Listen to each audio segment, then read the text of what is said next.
साथियों नमस्कार। सीटीएसए चुनाव के लिए आपसे सभी उम्मीदवार वोट मांगने के लिए आ रहे होंगे। अब आपको डिसाइड करना है कि किस उम्मीदवार को चुनें। तो इसके लिए आपके पास क्या पैमाना हो जिससे एक अच्छा उम्मीदवार चुना जा सके, जिससे एक पहचान हो सके कि भाई ये उम्मीदवार हमारा कुछ काम करेगा या हमारे जो इश्यूज़ हैं उनको उठाएगा।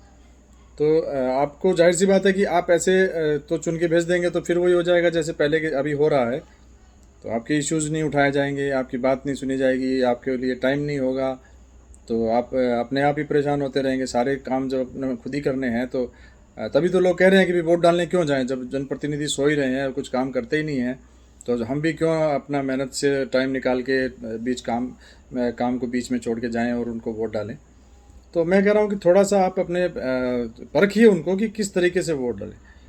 तो एक तो पैमाना ये रखिए कि जैसे आपसे कोई भावनात्मक अपील करता है कि भाई मैं आपके क्षेत्र का हूँ, मैं आपके जाति से बिलोंग करता हूँ, मैं आपकी डायरेक्टरेट का हूँ और मैं आपका कोई रिश्तेदार हूँ, तो भाई दोस्त हूँ। तो ये सब पैमाना किस लिए? मतलब क्या आपकी दोस्ती, आपकी रिश्तेदारी, आपकी जाति, आपका क्षेत्र वहाँ सीटीएसए में किस तरीके से काम आएगा?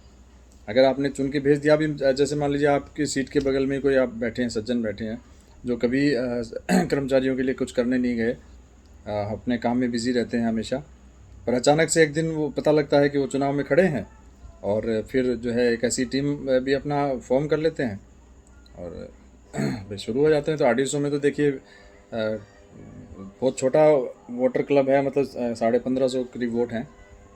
तो सबको यही लगता है कि यार बस एक अपना 8-10 लोगों का जो टीम बनाते हैं वो एक वहाँ से एक यहाँ से मतलब कुछ समीकरण बना लेते हैं। मतलब मेन फोकस रहता है समीकरण बनाने पे। अब समीकरण क्यों बनाते हैं? नेता को समीकरण बनाने की क्या ज़रूरत पड़ती है? अगर आप काम करके वोट मांगोगे या काम करोगे तो वोट मांगना भी नहीं पड़ेगा। जहाँ तक मेरा मानना है, पब्लिक इतना निष्ठुर भी नहीं है कि काम करने वाले को वोट ना दे, समर्थन ना दे।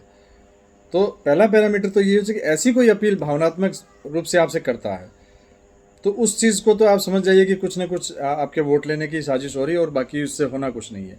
आप अपने जो मुद्दे जो खुद नहीं उठा पा रहे हैं या जो प्रशासन, क्योंकि प्रशासन तो आपके हिसाब से तो चलता नहीं है, वहाँ जो अपने हिसाब से चलाने वाले लोग बैठे हैं, तो वो कैसे आपके मुद्दे सुनेंगे? कैसे जब प्रतिनिधि कमज़ोर होगा, जब प्रतिनिधि नियम कायदों की जानकारी नहीं रखेगा, जब प्रतिनिधि कायदे से अपनी बात नहीं रख पाएगा, तो कैसे आपके मुद्दे सॉल्व होंगे? तो जैसे आप हैं, अगर आपने वैसे ही चुन के भेज दिया वही पैरामीटर पे आपने कि भाई मेरा दोस्त है, चलो इसको चुन के भेज देता हूँ, ये मेरा रिश्तेदार है, इसको चुन के भेज देता हूँ, तो फिर आप में और उसमें प्रतिनिधि में फ़र्क क्या रहा? फिर तो आप भी मुद्दे उठा सकते हैं। फिर ज़रूरत क्या है प्रतिनिधि की? तो प्रतिनिधि ऐसा चुनिए जो लगे कि हाँ यार ये कुछ आगे जाके कर पाएगा। हमारे मुद्दों को बड़े जो मंच हैं जहाँ भी ऑफिस काउंसिल है, आरडीएसओ लेवल की, रेलवे बोर्ड लेवल की, तो वहाँ पे अब उन मुद्दों को डिस्कस कर पाएगा, रूल की स्टडी करके, जो भी केस की पूरी स्टडी करके, नेगोशिएट करके किसी तरीके से हमारे उसको मुकाम पे पहुँचाएगा मुद्दे को। तो ऐसे आदमी को चुनने के लिए आपको ये पैरामीटर अपनाना पड़ेगा।